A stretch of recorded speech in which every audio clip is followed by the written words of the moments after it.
सतीश भोसले उर्फ खोक्या याला उत्तर प्रदेशमध्ये अटक करण्यात आली। अटक होताच तडीपारीचा प्रस्ताव देखील मंजूर करण्यात आला। गेल्या 1 वर्षांपासून खरं तर प्रस्ताव बीड उपविभागीय अधिकाऱ्यांकडे प्रलंबित होता आणि त्यानंतर आता हा प्रस्ताव मंजूर करण्यात आलाय। बीड पोलिसांनी वर्षभरापूर्वीच प्रस्ताव सादर केला होता।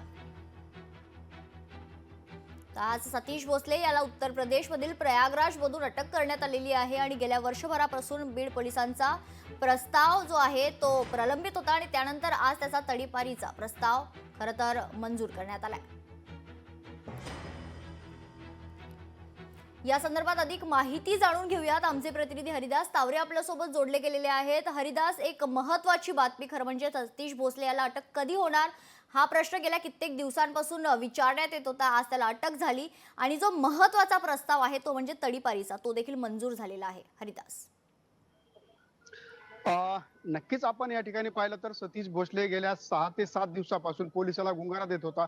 मात्र तो प्रसार माध्यमांना या ठिकाणी मुलाखत दिली त्यानंतर खरं तर सतीश भोसले जो आहे उर्फ खोक्या, तो त्याची जी लोकेशन आहे ते वेळोवेळी बदलत गेला आणि अखेर त्याला प्रयागराज या ठिकाणून आज सकाळी 11:30 वाजता पोलिसांनी 11:30 ते 10 ते 11च्या दरम्यान त्याला पोलिसांनी या ठिकाणी अटक केली।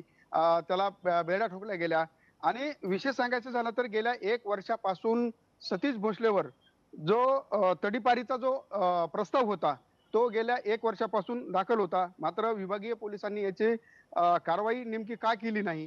1 वर्षापूर्वी जर हे झालं असतं सगळं तर हा जो ढाकणे कुटुंबियावर जो हाणमारीचा गुन्हा असेल किंवा त्या अगोदर जो कैलास वाघ आहे याला जी मारहाण झाली, हा जो प्रकार आहे हा घडला नसता असं या ठिकाणी पाहायला मिळते। आणि एकूणच जर पाहिलं आपण तर बीड जिल्ह्यामध्ये गेले काही दिवसापासून हे जे प्रकार आहेत हे उघडकीस होताना पाहायला मिळतात। प्रत्येकाचे रोज वेगवेगळे नवीन नवीन जे व्हिडिओ आहेत समोर त्यांना पाहायला मिळत आहेत।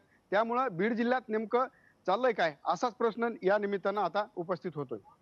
निश्चित खरं तर सतीश भोसले याला अटक कधी होणार असा सवाल विचारण्यात येत होता आणि त्यानंतर आता त्याला अटक झालेली आहे। धन्यवाद हरिदास तावरे आपण दिलेल्या सविस्तर माहितीसाठी।